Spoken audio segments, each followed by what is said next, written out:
Good morning class. ठीक है, चलिए मैथ्स का संख्या पद्धति का एक नया चैप्टर शुरू करते हैं। और ये चैप्टर आपको शिक्षक भर्ती के साथ साथ में एसएससी और आपका जो पटवारी वगैरह का परीक्षा आने वाला है सारे एग्जाम में काम आता है संख्या पद्धति। देखिए आज के डेट में जो मैथ्स होता है, हमारा जो मैथ्स का सिलेबस होता है कॉम्पिटिशन एग्जाम का, वो लगभग एग्जाम को कवर करता है।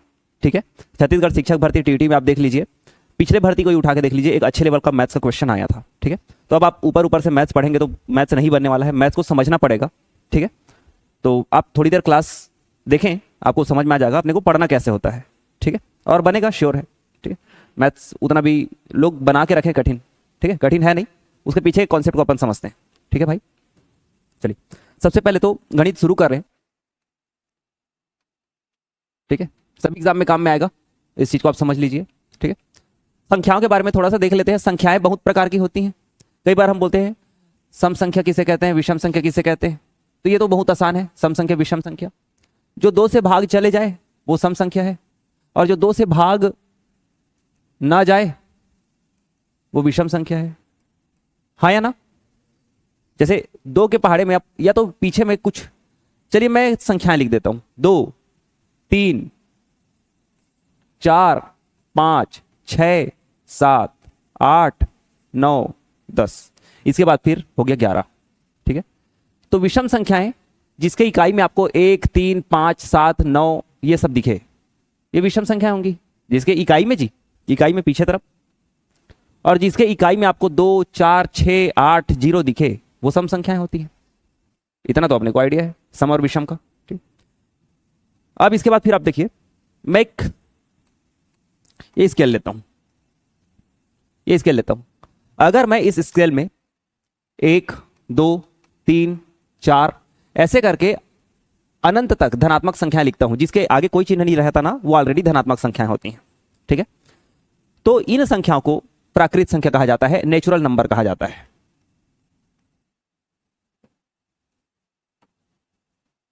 1 2 3 4 5 ऐसे अनंत धनात्मक तक आप जितना गिनती गिन सकते हैं वहां तक गिनिए, उसको बोलते हैं अनंत। और गिनती कभी खत्म नहीं होगा, गिनते जाओगे जीवन खत्म हो जाएगा, गिनती खत्म नहीं होगा, है कि नहीं? तो इन्हीं प्रकार इन्हीं संख्याओं को हम बोलते हैं प्राकृत संख्याएं। अगर अपन इसमें 0 ऐड कर देते हैं तो ये माना जाता है पूर्ण हो गया, पूरा हो गया, पूर्ण संख्या, होल नंबर, पूर्ण संख्या। ठीक है, फिर उसके बाद फिर आजकल आप देखते हो पेपर में माइनस मार्किंग भी रहता है। कुछ बच्चे पेपर दिलाते हैं, बिना तैयारी के जाते हैं, तुक्का लगाते हैं, जितना सही नहीं होता उससे ज्यादा गलत करके आ जाते हैं। ठीक है, तो उनका जो अंक होता है वो माइनस में आ जाता है। ठीक है, तो अगर मैं इसी में माइनस संख्याओं को ऐड कर दूं तो ये पूरा का पूरा पूर्णांक कहलाएगा। तो प्राकृत संख्या किसे कहते हैं, पूर्ण संख्या किसे कहते हैं, पूर्णांक किसे कहते हैं, समझ में आया? अगर हम 1 से शुरू करते हैं अनंत धनात्मक तक जाते हैं तो ये प्राकृत संख्या कहलाएंगी। अगर हम इसमें 0 को शामिल कर लेते हैं तो ये पूर्ण हो जाएगी। और इसमें दुनिया की सारी संख्या, चाहे वो ऋणात्मक हो, चाहे वो धनात्मक हो, चाहे वो 0 हो, सभी संख्या को एक साथ आप बोलेंगे पूर्णांक संख्या। कई बार पेपर में आता है निम्न में से प्राकृत संख्या पहचानिए करके। ठीक है, तो अगर प्राकृत संख्या पहचानी, उसमें अगर माइनस वाला रहेगा ना तो उसको हटा देना है। ठीक है भाई, चलो ये तो हो गया। अब होता है भाज्य एवं अभाज्य संख्याएं। ये भी आपने सुन रखा होगा कि भाई अभाज्य संख्या किसे कहते हैं और भाज्य संख्या किसे कहते हैं। तो भाज्य और अभाज्य में सम और विषम अलग है, ये भाज्य और अभाज्य है। ठीक है, भाज्य जिसके 3 या 3 से अधिक भाजक हो।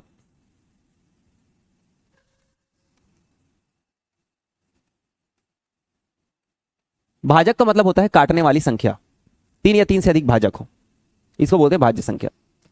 और जिसके केवल 2 ही भाजक होते हैं ना, आ जाओ,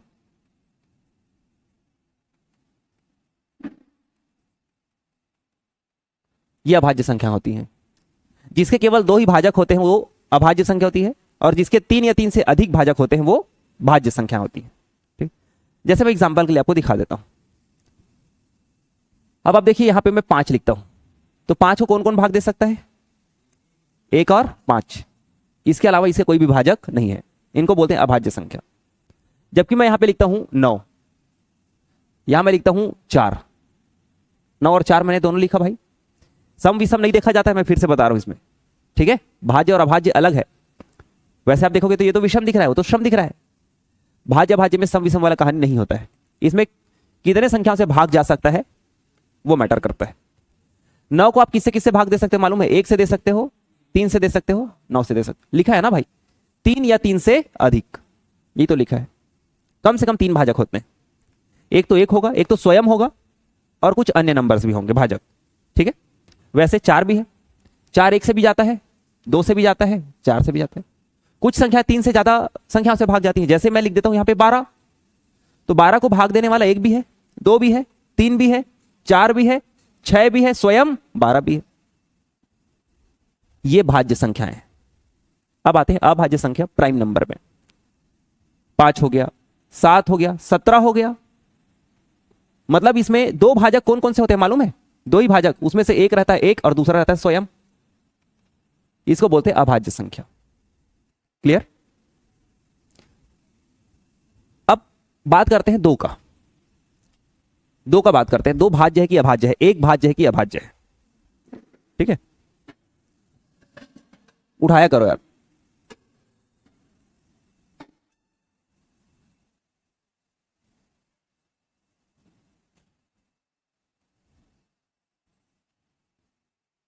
अब आप ये बताओ, 1 भाज्य संख्या की अभाज्य संख्या है? 1 क्या है? क्या बेटा 1? दोनों परिभाषा में 1 फिट नहीं हो रहा है।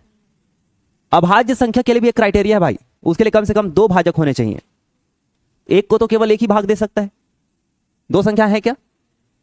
तो 1 इसमें लिखना, ना तो भाज्य है ना ही अभाज्य है।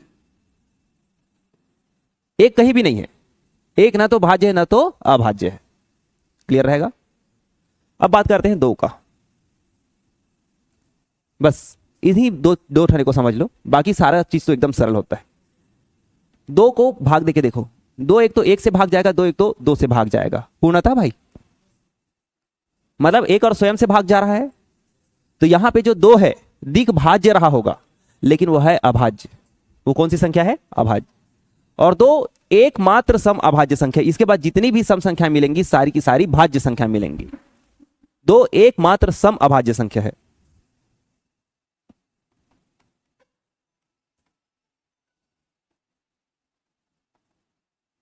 अब ऐसा पेपर में पूछ दिया जाए कि 100 तक के सम अभाज्य संख्याओं का योग क्या होगा। प्रश्न पूछा जाएगा 100 तक सम अभाज्य संख्याओं का योग क्या होगा, तो क्या बताओगे बेटा? 2, क्योंकि 2 के अलावा सम संख्या है ही नहीं ना अभाज्य में। 100 तक पूछे, 1000 तक पूछे, 10,000 तक पूछे, लाख तक पूछ ले, आंसर 2 ही आएगा। लेकिन सम लगा रहना चाहिए उसमें। क्या लगा रहना चाहिए? सम। मैं 1 से 50 तक बता देता हूं अभाज्य संख्या कितनी सारी है, फिर बाकी 50 से लेकर 100 तक आपका काम रहेगा खोजने का। ठीक है, ये याद भी रहना चाहिए, क्योंकि जब आप लुप्त पद वगैरह या श्रेणी पढ़ोगे ना रीजनिंग में, तो कई बार आ जाता है। आप जोड़ के देख लेते हो, घटा के देख लेते हो, नहीं बनता है श्रेणी पद। तो आपको सभी संख्याओं का वर्ग, वर्गमूल, घन, घनमूल, भाज्य संख्या, अभाज्य संख्या सभी का जानकारी होना चाहिए। अगर हम बात करते हैं 1 से लेकर 100 तक, तो इसमें टोटल 25 प्राइम नंबर मिलेगा आपको, अभाज्य संख्या मिलेगा 25 ठने, जिसमें से 1 से 50 हम बताते हैं, 50 से 100 आप बताएंगे। 1 से 50 तक मैं आपको 15 दिखाता हूं, आपको केवल 10 सर्च करना है। ठीक है गाइस, अभाज्य संख्या आएंगी, जिसमें सबसे पहले आपको लेना है 2 को। सबसे छोटी अभाज्य संख्या 2 है। ठीक है, इसके बाद फिर क्रम से आप ले लो, 3 ले लो, 5 ले लो, 7 ले लो, उसके बाद फिर आप 11, 9 9 तो भाज्य है, 9 3 से भी कट रहा है ना, फिर 13 ले लो, 17, 19, 23, 27, 29, 27 आएगा ना, 29, 31, 37, 37 के बाद 41, 41 के बाद 43, 43 के बाद 47। ठीक है, देख ले, गिन ले, 1 2 3 4 5 6 7 8 9 10 11 12 13 14 15। ये वे संख्याएं हैं जो किसी एक और स्वयं के अलावा किसी और से नहीं कटते हैं, अर्थात ये अभाज्य संख्याएं हैं। 1 से लेकर 50 तक ये 15 ठने हैं। फिर उसके बाद फिर 50 से लेकर 100 तक 10 ठने रहेगा, उसको आपको ढूंढना है। ठीक है, ये आपके कॉपी में रहना चाहिए। 100 तक का पूछा जाता है, इसमें से कौन सी अभाज्य संख्या पहचानो करके, तो आपको ध्यान रखना है। ठीक है ना। अब आगे बढ़ते, टॉपिक शुरू करते हैं।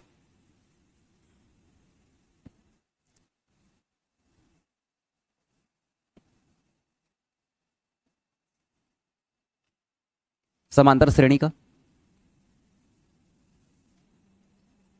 समांतर श्रेणी में मैं एकदम बेसिक चीजें बता देता हूं आज, कल हम इसमें एडवांस से बात करेंगे। ठीक है, योग वगैरह कल से पढ़ेंगे, आज बेसिक चीजें बताता हूं। समांतर श्रेणी कैसे किसे कहते हैं।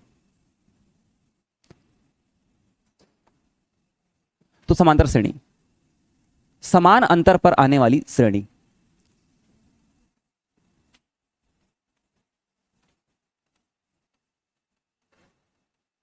ये कहलाती है समांतर श्रेणी। जैसे आप देख लो, कोई भी पहाड़ा पढ़ते हो ना, वो समांतर श्रेणी होता है भाई। 5 दूना 10, 3 15, चौक 20, पंचे 25, मतलब मैंने अभी बोला 5 का पहाड़ा, आप 7 का ही पहाड़ा लिख सकते हो। 7 एकम 7, 7 दूना 14, 7 तिया 21, 7 चौक 28, 7 पंचे 35। अंतर का मतलब होता है बड़े में से छोटे को घटाना, इसको बोलते हैं अंतर, डिफरेंस, अंतर। ठीक है, ठीक है। कितने का डिफरेंस है दोनों के बीच में? तो बच्चों अगर मैं 35 में 28 को माइनस करूंगा तो 7 का डिफरेंस आएगा। वैसे ही मैं 28 में 21 को माइनस करूं तो भी 7 का डिफरेंस आएगा। 21 से 14 को डिवाइड माइनस करूं तो भी 7 का डिफरेंस आएगा। और 14 में से 7 को घटाऊंगा तो भी 7 का अंतर आएगा। सब में समान अंतर है करके इस प्रकार की श्रेणी को बोलते हैं समांतर श्रेणी। जरूरी नहीं है भाई कि वो पहाड़ा चले। जैसे मैं यहां पे लिख देता हूं 13 के बाद 15, 15 के बाद 17, 17 के बाद मैं लिख देता हूं यहाँ पे 19, 19 के बाद लिख देता हूं 21, 21 में से 19 गया तो 2 आया, 19 में से 17 गया तो 2 आया, 17 में से 15 गया तो 2 आया, 15 में से 13 गया तो 2 आया। यहां पे भी तो सब में 2 का अंतर मिल रहा है, ये भी समांतर श्रेणी है। ठीक है, तो समान अंतर पर आने वाली श्रेणियों को बोलते हैं समांतर श्रेणी। ठीक है, अब समांतर श्रेणी में कितने पद हैं, इस प्रकार का प्रश्न कुछ बनता है। ठीक है, समांतर श्रेणी को लिखा कैसे जाता है पहले तो मैं ये बता देता हूं। जैसे हम इसको देख लेते हैं, 4, 4 के बाद 8, 8 के बाद 12, 12 के बाद 16, इसका चौथा पद है 16। इस श्रेणी का चौथा पद क्या दिख रहा है? 16। इसमें टोटल 4 पद है भाई। अभी ये समझ जाओगे तो बहुत कुछ समझ में आ जाएगा। ठीक है, ध्यान से देखो, ये समांतर श्रेणी है, मतलब सब में 4 4 का अंतर है। सब में कितने कितने का अंतर है? 4 4 का। ये 4 4 का अंतर है सब में। तो इसका चौथा पद जो है ना वो 16 है। चौथा पद क्या है? 16 है। 4 पद है लेकिन अंतर 3 ठने रहेगा। पद है 4, अंतर रहेगा 3, पद रहेगा 10, अंतर रहेगा 9, पद रहेगा 51, अंतर रहेगा 50 बार। क्यों रहता है ऐसा? एक कम बार अंतर क्यों रहता है, पहले ये समझो। इसमें 4 पद है। कितने पद हैं? 4 पद हैं, लेकिन घटाने का काम केवल 3 बार हो रहा है। घटाने का काम केवल कितने बार हो रहा है? 3 बार। तो अंतर भी तो 3 बार आएगा। पहले बार हम घटा रहे हैं 16 से 12 को, तो कितना आया गाइस? 4। फिर 12 से 8 को 4, फिर 8 से 4 को 4। हम 16 से अगर 4 को घटाते ना तब अंतर 4 बार आता, लेकिन हम उसको घटा ही नहीं सकते क्योंकि 16 उस कोने में है, 4 इस कोने में है। पद 4 है लेकिन घटाने का काम 3 बार हो रहा है, करके अंतर कितना आता है? 3। एक कम बार आता है अंतर। अंतर कितने बार आता है? एक कम बार। समांतर श्रेणी में पदों की संख्या को n लिखा जाता है, नंबर ऑफ टर्म्स, पदों की संख्या। कभी भी आपको मैं n लिखूं ना तो आपको यह समझ लेना कि इसमें कितने टर्म्स हैं। n का मतलब होगा पदों की संख्या। नंबर ऑफ टर्म्स, तो कितने टर्म्स हैं इसमें? 4 टर्म्स हैं। कितने पद हैं? 4 पद है। देखो ना भाई, 4, 8, 12, 16, 4 पद हैं। कितने पद हैं? 4। इसी को बोलते हैं, जैसे ऐसे दे दिया रहेगा 5, 10, 15, डेश डेश डेश 50, तो इसमें 10 पद है। 5 के पहाड़ा में 50 कितने बार में आता है? 10 बार में। तो n की वैल्यू इसमें 10 हो जाएगी बच्चों। n का मतलब होता है इसमें कितने टर्म्स हैं, कितने पद हैं। क्लियर है? चलिए, चौथा टर्म्स कैसे आया है मैं ये बता रहा हूं पहले। ठीक है, इसमें अंतर 3 बार आएगा। इसमें अंतर कितने बार आएगा? 3 बार आएगा। ये 16 कैसे बना है देखो, 4, 4 और 4, 3 बार 4 है। 4 4 8, 8 4 12, ये तो 12 हो गया। 3 बार अंतर। प्लस पहला संख्या प्लस पहला संख्या, और पहले संख्या को ए लिखा जाता है। पहले संख्या को क्या लिखा जाता है? ए लिखा जाता है। और ये जो 4 4 दिख रहा है ना, इसको डिफरेंस ऑफ ऑल नंबर्स, सभी संख्याओं के मध्य समान अंतर, इसी को बोलते हैं सार्वंतर। इसे क्या बोलते हैं? सार्वंतर, सभी संख्याओं के मध्य का अंतर। तो ये 16 कैसे आया होगा? इस 4 में ये 4 जुड़ा है, तो 4 4 बना 8, तो ज्यादा अच्छा कि मैं 4 4 8, 8 4 12, 12 4 16, यहां क्या आया? 16। मुझे इससे मतलब ही नहीं है भाई, मैं इसको नहीं देखूंगा। चौथे पद में जाने के लिए मैं 3 बार अंतर का गुणा करूंगा और पहले पद को जोड़ दूंगा। अब फिर देखना, कई बार आपको लग रहा होगा सर जहां पे हम लोग समान अंतर लेंगे वही वैसा ही पहला पद होगा क्या? ऐसा जरूरी नहीं है। यहां पे ना भाई ए प्लस, अब डिफरेंस है, और डिफरेंस कितने बार है? 3 बार है। डिफरेंस कितने बार है? 3 बार है। तो जितने बार डिफरेंस रहेगा उतने बार जो भी डिफरेंस आएगा उसका गुणा करना होता है, हाँ या ना? चौथे पद को हम ऐसे लिख सकते हैं ए प्लस 3d, अभी बताऊंगा मैं। तो जरूरी नहीं कि यहां पे ए का वैल्यू 4 आया है तो डी का वैल्यू भी 4 आए, ऐसा जरूरी नहीं है। क्वेश्चन के अकॉर्डिंग हमारा पहला पद और सर्वांतर चेंज हो सकता है, जैसे 5 7 9 11 ऐसा है। तो अब आप देखो ये 11 कैसे आया होगा? इसमें टोटल 4 पद हैं। कितने पद हैं? 4 पद। तो अंतर 3 बार रहेगा। 4 पद है लेकिन घटाने का काम केवल 3 बार हुआ है, अंतर 3 बार आएगा, और अंतर है 2 2 का। तो कैसे बना ये मालूम है? 5 और 2 7 2 9 2, ये ऐसे बनता है। इसी कारण ये जो लास्ट अंतिम पद को हम nth टर्म कहते हैं, इसको tn से प्रदर्शित किया जाता है, अंतिम पद को। इसका तात्पर्य होता है अंतिम पद, इसको अंतिम पद भी कहते हैं। ठीक है, अंतिम पद कैसे बनाते हैं ये सुनो। अंतिम पद कैसे आता है? ए प्लस जितने भी बार डिफरेंस आएगा, ठीक है। तो इसमें डिफरेंस कैसे आया मालूम है? अब ये तो 4 पद वाला है, कई बार 10 पद वाला देगा, कई बार 15 पद वाला देगा। तो बच्चों आपको पता करना है जितने भी पद होंगे एक कम बार डिफरेंस आएगा। जैसे इसमें 4 पद है तो इसमें डिफरेंस एक कम बार आएगा ना, और पदों की संख्या को मैंने क्या बताया? n, एक कम बार डिफरेंस आएगा। और जो सभी के मध्य का अंतर है उससे गुणा करना। इसको देखो ना बेटा, 2 तिया ये हो गया 6, और पहला पद को आपको जोड़ना है, तो 6 5 क्या आया? Last term 11।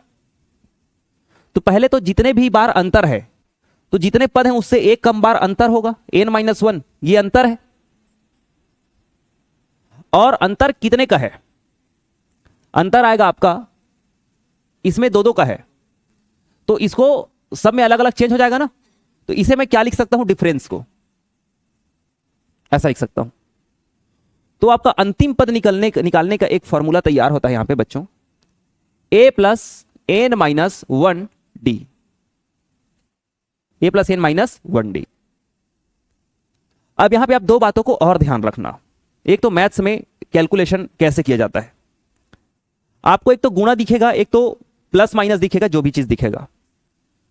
तो इसके लिए आपको काम में आएगा बोर्ड मास।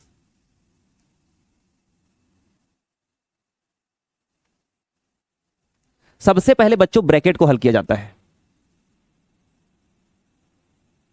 सबसे पहले किसको हल किया जाता है? ब्रैकेट को। ब्रैकेट 3 ठने होता है, लेकिन समांतर श्रेणी में 2 ही प्रकार के ब्रैकेट को हल करना है, एक छोटा ब्रैकेट और एक बड़ा ब्रैकेट।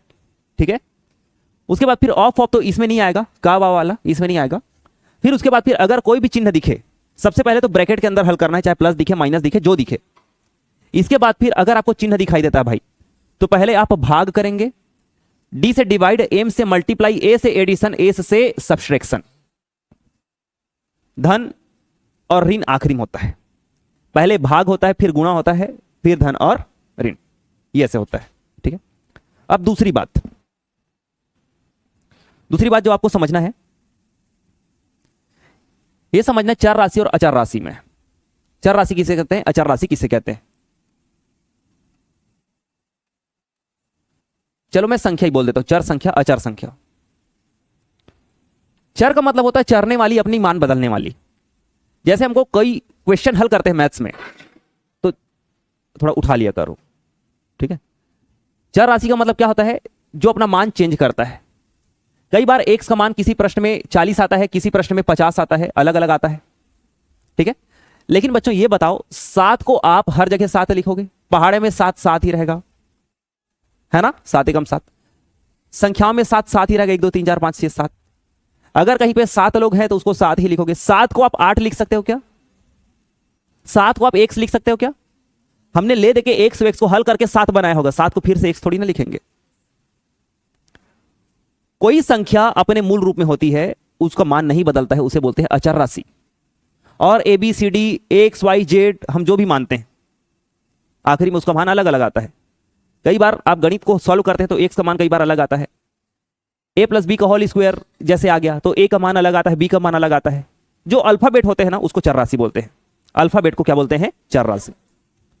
मैं इसे इसलिए बता रहा हूं, अगर आपको चर राशि और अचर राशि ऐसे दिखा गुणा में,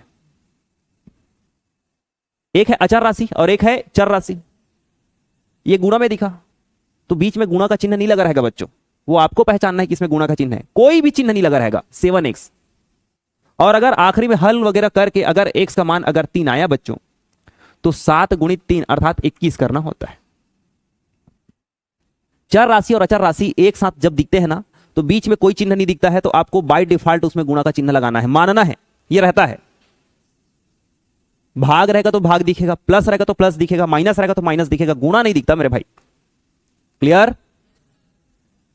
और अचर राशि और अचर राशि भी एक साथ में दिखते हैं तो भी गुणा होता है। जैसे हम लिखते हैं ना, ऐसा एक फार्मूला है a प्लस बी का होल स्क्वायर का, तो इसका फार्मूला कुछ ऐसे रहता है बच्चों, a का स्क्वायर प्लस b का स्क्वायर प्लस 2ab। यह मुख्यतः वर्ग निकालने के लिए फार्मूला बना हुआ है ना। जैसे मैं मान के चलता हूं मुझे 31 का वर्ग निकालना है, तो 31 को मैं क्या लिख सकता हूं मालूम है? a प्लस बी में 31 बना है 30 धन 1 से। तो इसको a के नजर से देखो, इसको b के नजर से देखो बच्चों, ठीक है। a का वर्ग 30 का वर्ग होगा 900, 30 का वर्ग क्या होगा? 900 भाई, 3 3 9, 1 0 का पावर 2, 2 0 हो गया, 30 30 900 होता है। क्लियर है? उसके बाद फिर b का वर्ग 1 एकम 1, 2ab, देखो ना यहां पे 2ab है, तो यहां पे बाय डिफॉल्ट गुणा लगाना है हमको, ये देखो। तो अब देखो आंसर क्या आएगा, 30 दूना 60, 60 एकम 60, ये तो 60 हो गया। और ये एक जुड़ रहा है करके इसको रखना है, 1 6 9, 961 है 31 का वर्ग। 31 का वर्ग कितना आ गया? 961। अब मैं आपको यहीं पे ये चीज बताने वाला था कि अगर अचर राशि और चर राशि मिलती है तो भी बीच में कोई चिन्ह नहीं दिखाई देता, आपको गुणा मानना है। चर राशि और चर राशि भी दिखती है, बीच में कोई संख्या नहीं दिखता, तो आपको गुणा मानना है, ये मानना पड़ेगा। क्लियर है ना बच्चों? अब आगे देखते हैं। जैसे कई बार क्या होता है, देखो मैथ स्ट्रांग करोगे तो हर एक छोटी बात को आपको समझना पड़ेगा, ठीक है। आप छोटे से चीज को स्किप करेंगे तो आप पेपर में एक प्रश्न को स्किप कर रहे हैं, आप ये मान के चलिए, ठीक है। मेरा आदत ही है, मैं ऐसी बेसिक से ही पढ़ाता हूं, कितना भी बड़ा एडवांस क्वेश्चन ला लेना वो यहां सॉल्व हो जाएगा, लेकिन उससे पहले हमको बेसिक चीजें समझनी है। आज हम सड़क में चल पा रहे हैं, अपने पैरों पर इतना स्ट्रांगली चल पा रहे हैं, इतना स्पीडली चल पा रहे हैं, क्या हम शुरू से इतना चल पा रहे थे क्या? जब हम 1 साल 1.5 साल के थे, जब हम चलना सीखे थे, तो किसी के सहारे चलना सीखे थे, किसी चीज को पकड़ के। फिर उस समय अलग प्रकार का, आजकल के बच्चों के लिए तो अलग प्रकार की गाड़ियां आती हैं उनको सपोर्ट देने के लिए। फिर उसके बाद फिर हमारे गार्जियन जो होते थे हमको पकड़ के चलाते थे। मैथ्स भी वैसे ही है, आप डायरेक्ट मैथ्स में एकदम कोई चैप्टर सीधा डायरेक्ट हम शुरू कर देंगे, बिना प्लस माइनस का कॉन्सेप्ट जाने, बिना श्रेणियों का कॉन्सेप्ट जाने हम अगर मैथ्स बनाना शुरू कर देंगे, टीचर के सामने तो बनेगा, टीचर गायब, तुम्हारे दिमाग से वो संख्या गायब। आई बात समझ में? हाँ, तो मैं आपको ऐसे तैयार करना चाहता हूं कि मैं ना भी रहूं तो भी आप बिंदास पेपर में से बना लो। समझ रहे हो? तो हर टॉपिक को मैं ऐसे ही समझाता हूं करके, थोड़ा सा मेरा मैथ्स जो होता है ना वो थोड़ा सा लंबा जाता है, ठीक है। अगर आपको एकदम शॉर्ट टर्म में पढ़ना है, जैसे 2 महीने 3 महीने में, तो मार्केट में बहुत सारी कोचिंग संस्थाएं, आप जाओ। मैं फीस भी इसलिए कम रखता हूं कि बच्चे मतलब थोड़ा सा लंबा पढ़े लेकिन ठीक ठाक पढ़े, मैं फीस बढ़ा भी सकता हूँ, जिसको वाकई में क्वालिटी चाहिए वो आ सकता है, लेकिन मुझे अमीरों को नहीं पढ़ाना है। देखिए जैसे प्लस और माइनस में क्या होता है, कई लोग कई बार ऐसे बोल देते हैं -5 -7, तो ये क्या होता है? तो इसको अपन ऐसे समझेंगे कि हम किसी दुकान में गए, पहले हमने 5 रुपए का उधारी किया, फिर बाद में हमने 7 रुपए का उधारी किया। तो दुकानदार बोलेगा ए भाई तेरा तो 12 रुपए उधारी हो गया, पहले हमने मार्केट में कितने का उधारी लिया? 5 रुपए का, फिर हमने मार्केट में कितने का उधारी लिया? 7 का। तो कई बार क्या बोलते हैं, माइनस माइनस जुड़ता है, चिन्ह माइनस का लगता है, वो इसीलिए होता है क्योंकि पहले हमने कितने का उधार कर लिया? 5 का, फिर कितने का उधार कर लिया? 7 का, तो टोटल कितने का उधार हो गया? 12 का। अब देखना बेटा, अपना उधारी था 5 रुपए का, अपना उधारी था 5 रुपए का, अपन गए भैया 7 रुपए का और सामान दे दो, दे रहा है अहुल लिखना है का। तो अब अपन देखते हैं कि 7 रुपए तो अपन पटा दिए उस समय जो भी सामान लिए, उसके बाद 7 रुपए और निकल आया, मेरे पास 7 रुपए एक्स्ट्रा, इसको भी रखो तो मेरा पुराना क्लियर करो। उधारी पटाते समय ऐसा आवाज आ जाता है, ठीक है ठीक है। तो आपका पहले उधारी कितना था? 5 रुपए, लेकिन आपने दुकानदार को कितना रुपए दे दिया? 7 रुपए। दुकानदार को आपने 7 रुपए दे दिया, तो वो बोला कि भैया 2 रुपए को ले जाओ क्योंकि आपका उधारी 5 रुपए था। आप बोले ना ना ना, रख उसको तू अपने पास, बाद में आऊंगा एक आध चॉकलेट खा लूंगा, जब तू उधारी दे सकता है तो मैं एक्स्ट्रा जमा कर सकता हूं। ठीक है बेटा, इसका तात्पर्य यह है कि अगर आपका ऋणात्मक संख्या, इसको अपना दिखेगा पीछे लेकिन आप इसको फील करना सामने, ये यही है और कुछ नहीं है, बस इतना है कि साथ पीछे लिखा है और कुछ नहीं है भाई, लिखा है ऐसे, ठीक है। लेकिन अचानक से आपने लिया 7 रुपए का सामान, आपने कितने रुपए का सामान लिया? 7 रुपए का। 7 रुपए का सामान दे दो, फिर आप जेब से निकाल कर भैया मेरे पास 2 ही मतलब आप चाय पी दिए, आप उधर योगेश डोसा में राजेश भैया वाले है ना, तो आप वहां पे जाके चाय पी दिए। अब आप चाय पिए, बाद में आप ऐसे 5 रुपए निकाल के दे रहे हो, तो आपने 5 रुपए को निकाल के दे दिया दुकान वाले को, तो फिर वहां पे फिर राजेश भैया बोलता है कि भाई चाय का रेट तो 7 रुपए है, तो फिर आप बोलोगे कि लो भैया मैं 2 रुपए उधारी रखता हूं, बाद में आके दे दूंगा। अर्थात आपने सामान लिया बच्चों 7 का और आपने अदा किया 5 रुपए, तो अभी आपने कितना अदा नहीं किया है? 2, अभी भी आप 2 रुपए उधार में हो, अभी आप कितने रुपए उधार में हो? 2 रुपए, ठीक है। तो ऐसा है, आप घटाना, आप घटा देना, उसके बाद फिर आप जो भी एक्स्ट्रा आएगा उसको आप ऋणात्मक ही रखना, क्योंकि ऋणात्मक संख्या बड़ी है ना यहाँ पे, तो ये ऐसे होता है। बाकी प्लस प्लस तो प्लस होता है, धनात्मक धनात्मक, जैसे 4 धन 4 8 ही होगा, 4 धन 5 9 ही होगा। तो कहां कहां धनात्मक आ सकता है, कहां कहां ऋणात्मक आ सकता है, आप समझ में आ गया होगा आपको, है ना। ऐसे याद नहीं करना कि ऋण ऋण जुड़ता है, चिन्ह ऋण का लगता है, ये बचपने वाली बात है, ठीक है। अगर आप अपने भतीजे भतीजे को समझाओगे ऐसे ना, तो वो तुरंत समझ जाएगा, नहीं तो फिर वो 10वीं 11वीं 12वीं तक याद करते रह जाएगा कि ऋण ऋण धन होता है, ऋण का चिन्ह लगता है। स्कूल का पैटर्न बहुत अजीब है। अभी जो हमारे यहाँ पैटर्न आया है ना कि टीचरों को भी टेट क्लियर करना पड़ेगा, शिक्षा व्यवस्था में सुधार का ही वो एक निर्णय है। टीचर सरकार से तो लड़ सकते हैं, लेकिन सुप्रीम कोर्ट हाई कोर्ट से एक नहीं लड़ सकते, उनके लिए न्यायिक प्रणाली का प्रयोग करना पड़ेगा। और भारत देश में इतने लाख केस पेंडिंग पड़े हैं कि इनका केस भी अगर पेंडिंग पड़ा तो एक लंबा समय हो जाएगा। तो अभी ये जो फैसला है वो सुप्रीम कोर्ट का फैसला है।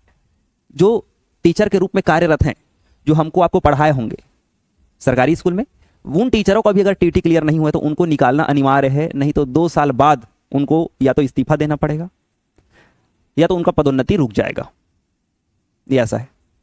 तो इससे अच्छा, अब भाई वो बहुत पुराने टीचर हैं, आज का टीटी हो गया एकदम कठिन।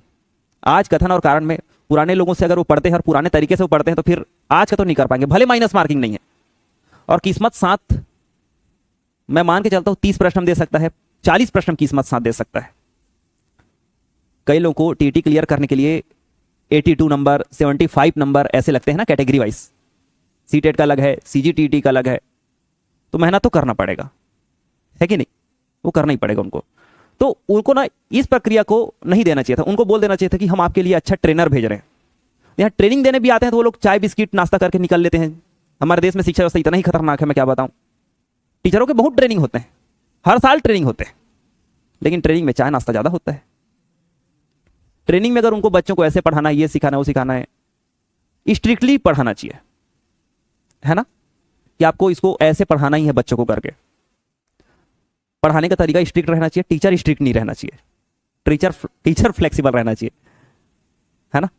आप अगर मेरे से क्रॉस क्वेश्चन कर पा रहे हैं पढ़ते पढ़ते तो मैं अपने आप को सफल शिक्षक मानूंगा, और आप मेरे से डर रहे हैं तो ये मेरी कोई खासियत नहीं है। समझ रहे हो?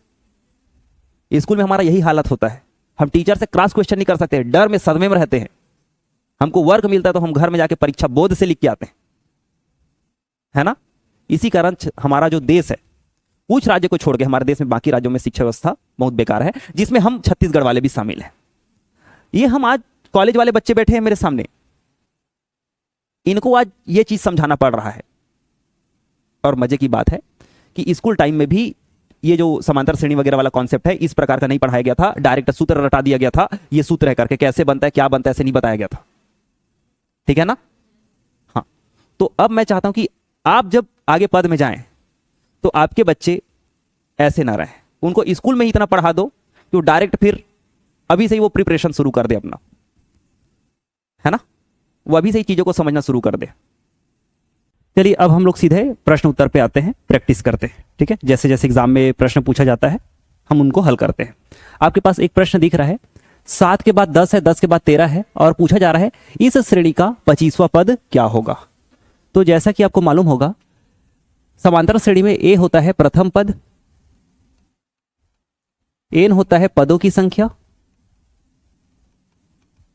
और डी होता है सार्वंतर सभी पदों के मध्य का अंतर। ये चीजें आप कभी नहीं भूलेंगे, बार बार मैं लिखूंगा आपको याद भी हो जाएगा वो, ठीक है। इसको हम फार्मूले से भी बना सकते हैं, बिना फार्मूले के भी बना सकते हैं। बिना फार्मूले के अपन कैसे बना सकते हैं, जैसे हम लिख दिया 7, 7 के बाद 10, 10 के बाद 13, अब ये बोल रहा है 25वां पद, मतलब यहां पे एन की वैल्यू आ जाएगी 25। अच्छा एक बात बताओ, 25 पद है तो अंतर कितने बार आएगा? 24 बार, ठीक है ना। तो 24 बार अंतर आएगा, और अंतर कितने का रहेगा? अंतर कैसे निकालते हैं? बड़े से छोटे को घटाकर, 10 में से अगर मैं 7 को घटाऊंगा तो 3 आएगा, 24 बार 3 3 का अंतर आएगा, है ना। तो 24 तिया 72 होता है, ठीक है। चाहे ऐसे आप कर लो, 3 चौक 12 का 2, हासिल लाइए 1, 3 दूना 6 और 1 7, 72 तो अंतर रहेगा, है ना। और अंतिम संख्या लाने के लिए हम पहली संख्या तो ऐड करते हैं अंतरों को, ठीक है। तो पहली संख्या को हम जोड़ देते हैं। इस प्रकार हमारा जो आंसर आ गया 72 और 7 आ जाएगा 79। इसका आंसर 79। और वही एनवा पद ज्ञात करने का हमारे पास एक फार्मूला था। अब आप इसको देखोगे ना तो ये क्या है मालूम है? ये है डिफरेंस, मतलब 24 बार का 24 बार है, और प्रत्येक बार कितने का डिफरेंस है? 3 3 का। तो 25 पद हैं तो एक कम बार डिफरेंस होता है, हाँ या ना। n-1 डी ही तो है, और इसे पहला पद जुड़ा हुआ है। तो अंतिम पद ज्ञात करने का हमारा जो फार्मूला होता है वो होता है a + n-1 डी। ऐसा ही तो आएगा, ये 24 × 3 हो जाएगा और ये a हो जाएगा, तो इसका भी आंसर क्या आ जाएगा? 79। तो अब आप ये फार्मूला ध्यान रखिएगा, ठीक है। चलिए अगले प्रश्न पे आते हैं। अगला प्रश्न कहता है 15, 25, 35 और लास्ट में जो संख्या है वो 265 है। इसमें 265 पद नहीं है, इसमें कितने पद हैं ये बताना है। इस श्रेणी में पदों की संख्या ज्ञात कीजिए, है ना। ये कुछ ऐसा है, 15 के बाद 25 आ गया है, 25 के बाद 35 आ गया है। ऐसे ही आते आते आते आते जो इस स्थान पर जो अंतिम इस श्रेणी का अंतिम पद दे दिया है 265। 265 अंतिम पद है, लास्ट संख्या है। अब आपको बताना है कि भाई इसमें कितने पद हैं। तो थोड़ी देर पहले हमने एक फॉर्मूला देखा था, a + n-1 डी। इससे हमको मिलता था अंतिम पद, है कि नहीं। तो nth टर्म मिलता था हमको, अंतिम पद मिलता था। तो इस प्रश्न में हमें ऑलरेडी अंतिम पद दिया हुआ है 265, अंतिम पद दिया हुआ है। अब हमें पहला पद भी दिख गया। हमेशा पहला पद ए को हम पहला पद मानते हैं ना, तो पहला पद ए मिल गया। और ए हमें ज्ञात करना है और डिफरेंस जैसे ही हम 25 में 15 घटाएंगे तो हमें डिफरेंस भी 10 का मिल गया। अब ये 10 का गुणा अंदर में होगा, 10 से कम 10, और ये हो जाएगा 10n। चिन्ह माइनस का माइनस रख दीजिएगा और ये 15 रहने दीजिएगा। 15 में ये 10 जाएगा तो बचेगा 5। 15 रुपए था, 10 रुपए माइनस का हट गया तो ये 15 का धनात्मक 5 बचेगा, याद रखिएगा धनात्मक 5 बचेगा। माइनस वाला तो पूरा चले गया दीदी, है कि नहीं। 15 रुपए था, 10 रुपए खर्च हो गया तो अपने पास धनात्मक अपने जेब में 5 रुपए है ना। ये 10n इसको ऐसे ही रखो क्योंकि ये अलग है। अब इधर ऑलरेडी 265 है। अब हम पक्षांतर करेंगे। पेपर में आप इतना काम नहीं करेंगे, वो यहीं से दिख जाएगा। 5 इधर आएगा, मान लीजिए 265 में 5 घटा तो 260, 260 ही तो होगा। बराबर किस पार धनात्मक है, ये 5 इधर आकर ऋणात्मक हो जाएगा। नंबर सिस्टम पढ़ रहे हैं, एकदम आराम से पढ़ेंगे, ठीक है, कोई एकदम हड़बड़ी नहीं है। सीखेंगे, जब तक नहीं सीखेंगे तब तक आराम से पढ़ेंगे। तो अब देखो, इसको ऐसे रख देना और इधर आप 265 में 5 को घटा देंगे तो 260। और मैंने आपको एक चीज बता रखा है, यहां पे कोई चिन्ह नहीं है, मतलब गुणा का चिन्ह है। जब ये 10 उधर जाएगा तो ये भाग में हो जाएगा। तो इसमें टोटल पदों की संख्या है, n का मतलब होता है पदों की संख्या। टोटल इसमें 26 टर्म्स हैं। कितने पद हैं? 26। एक तो अपन इस तरीके से बना सकते हैं और दूसरा तरीका जो मैं आपको बता रहा हूं, आप उसको भी ध्यान रखना।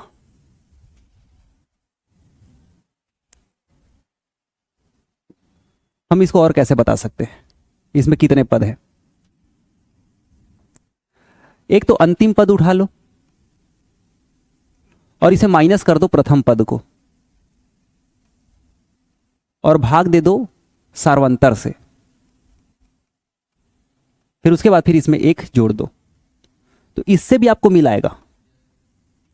जैसे मैं 265 में से पहला पद 15 को घटाता हूं और संख्याओं के बीच का अंतर है 10 प्लस 1 करता हूं, तो 5 में से 5 गया तो 0, 26 में से 1 गया तो 25 प्लस 10 बटा 10 प्लस 1, 0 से गया 0, 25 और 1 क्या आ गया? 26।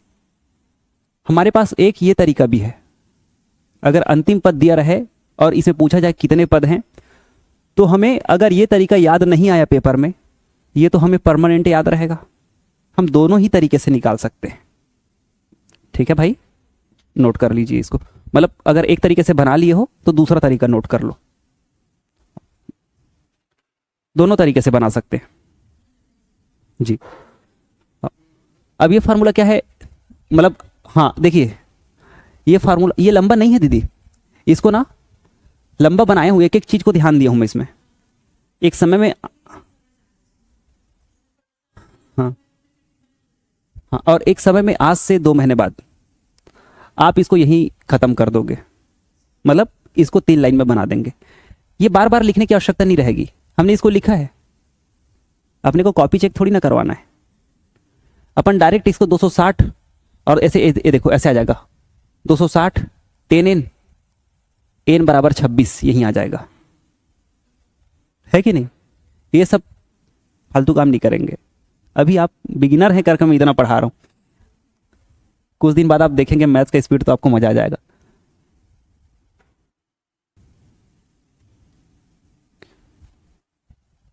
अब नेक्स्ट क्वेश्चन देखिए, हमारे पास अगला प्रश्न है, किसी समांतर श्रेणी का पहला पद 7 है व 31वां पद 127 है। इस श्रेणी के मध्य का सार्वंतर, जो अंतर होता है ना सभी संख्याओं के मध्य का, अब हमें सार्वंतर बताना है, ठीक है। तो आपको क्या क्या दिया हुआ है पहले उसको लिख लो। आपको दिया हुआ है a की वैल्यू 7 और आपका n का वैल्यू भी दिया हुआ है। n का मतलब होता है इसमें कितने पद हैं, 31, हाँ या ना। और उसके बाद फिर आपको सार्वंतर बताना है। अच्छा, आपको लास्ट टर्म भी दिया हुआ है ना 127, आपको बस d बताना है, d आपको डी बताना है इसमें। तो वही है, हमारे पास एक फॉर्मूला है, nth टर्म का फॉर्मूला है, अंतिम पद वाला फॉर्मूला है, अंतिम पद ज्ञात करते हैं a plus n minus one d. हम इसी फार्मूले से सब कुछ निकाल सकते हैं, सार्वंतर इसी से निकल आएगा, डी गायब है, डी निकल आएगा, बाकी सब का मान रख देते हैं। अंतिम पद जो हमारा है वो 127 है, 127 को रख दीजिए, दिया है तो बिल्कुल लिखेंगे। और पहला पद दिया हुआ है 7 और इसमें टोटल 31 पद हैं, तो 31 में से अगर मैं एक को घटाऊंगा तो 30 आएगा, मैं डायरेक्ट यहां पे 30 लिख दूं, क्या किसी को कोई समस्या? n माइनस वन, 31 में एक गया तो 30, ठीक है ना भाई? तो ये 30d। अगर ये 7 इधर आएगा तो ये 120 हो जाएगा, घट जाएगा ना, ये 7 धनात्मक इधर आकर घटेगा, 127 में 7 घटेगा तो 120 आएगा, 120 बराबर 30d।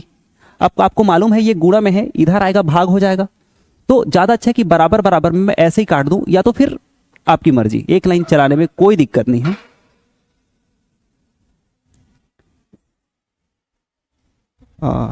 जस्ट मिनट रुकिएगा। तो अब देखिए 0 से कटा 0 और 3 चौक 12, तो डिफरेंस ऑफ ऑल नंबर्स हो जाएगा आपका 4 है ना? ये गणित आप एसएससी वैसेसी सब जगह में देखोगे, व्यापम ही ले रहा है। बढ़े आगे, अगला प्रश्न देखिए, कुल 32 पदों वाली समांतर श्रेणी का प्रथम पद बताएं जिसका अंतिम पद 226 हो, वह सार्वंतर 7 हो। सेम फॉर्मूले से बनेगा, है ना? सेम फॉर्मूले से बनेगा। देखिए आपको क्या क्या दिया हुआ है, देखिए इसमें पदों की संख्या 32 जो दिया हुआ है वो लिख लेते हैं, पदों की संख्या 32 और इसमें अंतिम पद है 226 और सभी संख्याओं के मध्य का अंतर अर्थात डिफरेंस ऑफ ऑल नंबर्स 7 है। तो अच्छा, इसमें आपको पहला पद बताना है, इसमें आपको a की वैल्यू फाइंड करनी है। तो चलिए आते हैं फॉर्मूले में, मान रख देते हैं सीधे। अब फॉर्मूले लिखने की आवश्यकता तो नहीं है ना, तो अपन लिखते हैं अंतिम पद बराबर a प्लस 32 में एक जाएगा तो आ जाएगा 31, है कि नहीं? n माइनस वन, डिफरेंस दिया हुआ है आपको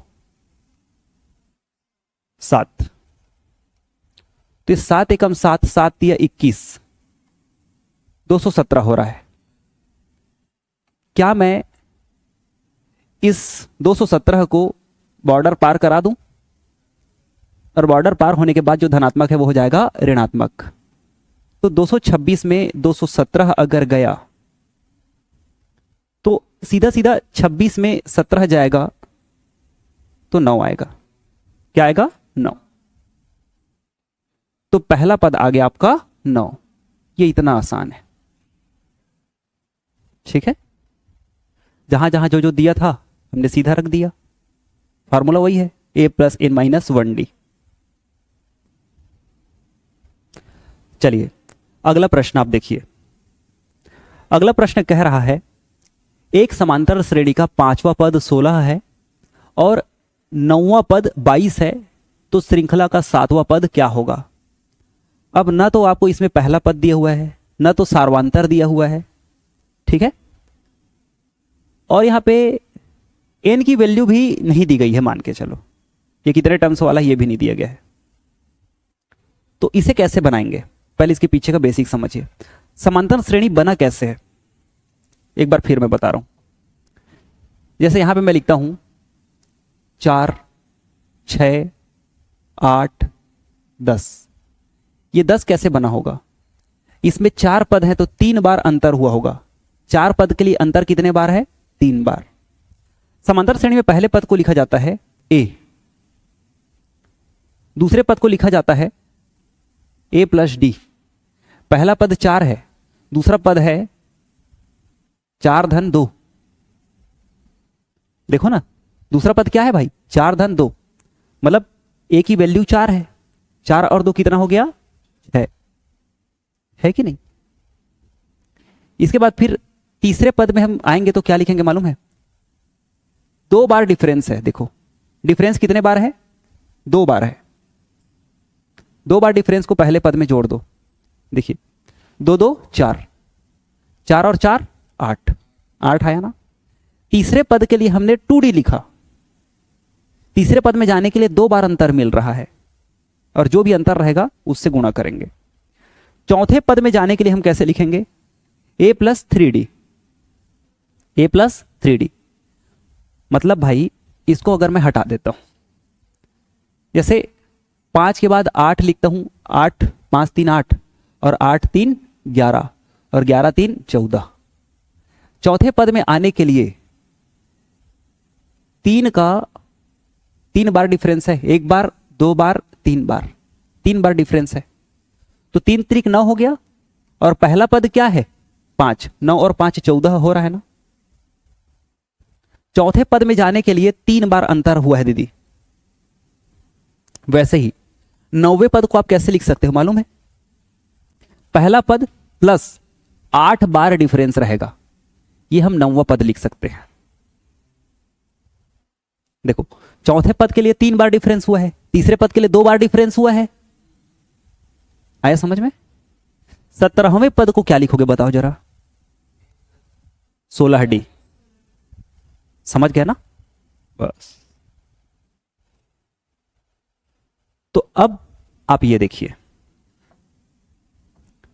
हमें दिया है 5वां पद, तो क्या मैं 5वें पद को a प्लस 4D लिख सकता हूं भाई। और 5वां पद क्या है 16, संख्या में 16। इसमें 9वां पद बड़ा है ना, कैसे लिखते हैं हम देखो, 9वें पद को क्या लिख सकते हैं a प्लस 8D, क्या दिया हुआ है 22। चाहे इसको जोड़े चाहे हम इसको घटाएं। अगर हम इसको घटा देते हैं तो आपके पास अगर 10 रुपए और 10 रुपए के 10 रुपए को आपने खर्च कर दिया तो आपके पास तो 0 बच जाएगा। ये कटता नहीं है, 0 होता है। लोग ऐसा काटने का चिन्ह लगा देते हैं, एक्चुअली में 0 हो गया, 10 में 10 गया तो वैसे होता है, घट रहा है। 8D में से 4D घट गया तो बचेगा केवल 4D। 8 है D, इसमें से 4D घट गया तो बचेगा कितना 4D बराबर 22 में अगर हम 16 घटाते हैं तो 6 बचेगा। कितना बचेगा 6 बचेगा। 22 में अगर 16 घटाते तो 6 बचेगा। अब आपको यहां पे डिफरेंस दिख रहा होगा, D बराबर आप क्या लिख सकते हैं 6/4। अब आप इसको काट सकते हैं, 4 एकम 4, 2 नहीं कट पाया है। अगर मैं यहां पे दशमलव लगाऊंगा तो ये 20 हो गया। 4 से मैंने 6 को काटा, 4 एकम 4, तो यहां पे 6 का 2 बच गया ना।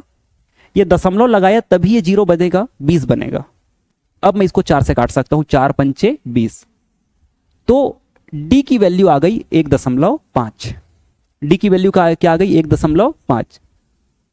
हमें पूछा है 7वां पद, अभी हमारे पास D है, A नहीं है अभी भी। अब हम A कहां से लाएंगे भाई, यहां पे हमारे पास D भी है, ये भी है, ये भी है, A हमको मिल जाएगा। कहीं भी मान रखें, चाहे आप यहां मान रखो चाहे आप यहां मान रखो। सरल वाले में मान रखते हैं, हम इसमें मान रखते हैं, इसमें, इस वाले में। देखिए a plus 4D is equal 16, तो a प्लस 4 D के जगह में क्या मैं 1.5 रख सकता हूं। 15 चौक 60 होगा, 15 चौक क्या होगा 60। एक संख्या के बाद दशमलव है तो एक संख्या पहले, एक संख्या के पहले दशमलव है तो एक संख्या पहले मैंने दशमलव लगा दिया, और दशमलव के बाद 0 का कोई वैल्यू नहीं होता है। तो a प्लस 6 इज इक्वल 16, तो क्या हमारा a का वैल्यू, ये धनात्मक है उधर जाके ऋणात्मक हो जाएगा, तो a का मान 10 आ गया। अरे हाँ या ना, a का मान 10 आ गया। यहां से उठाया हमने और a का मान निकाल लिया, तो a का मान हमारे पास 10 आ गया, D का मान हमारे पास 1.5 आ गया। अब हमें 7वां पद, तो 7वां पद को क्या लिखेंगे हम, a प्लस 6D। 7वां पद को क्या लिखेंगे a प्लस 6D, बस हो गया। a का मान है 10 प्लस 6 गुणित 1.5, 15 6 का 90, तो 90 का केवल 9 ही रहेगा, क्योंकि एक संख्या पहले दशमलव लगाना ही था अपने को, प्लस 10। तो इसका करेक्ट आंसर आएगा 19। ये ऐसे बनता है, सातवां पद 19 है।